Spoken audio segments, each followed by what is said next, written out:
Welcome! In this Excel tutorial, we will learn how to convert all words and letters to uppercase in Excel. Let's get started. Welcome back to my channel.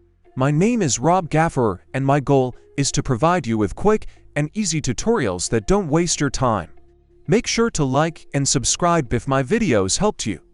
Here, we have a list of different names that we need to convert to uppercase letters. If we only have one or a few names, the easiest thing would be to just type it manually like this. But this approach will not work if we have hundreds or thousands of names that need to be changed. Thanks to Excel, we can update all names easily with the help of the upper function. Upper function in Microsoft Excel, by definition, converts all text to uppercase. Let's see how it works. Start with an equal sign, type upper and open the brackets. Select the first cell you want to convert to uppercase and close the brackets. Click Enter and you will see that it worked for the first name. Then simply click on the bottom right side of the cell and drag the function to all other cells you want to be converted.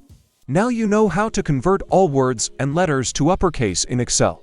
Like and subscribe if you found this video helpful, and let me know in the comments what else you want to learn on my channel.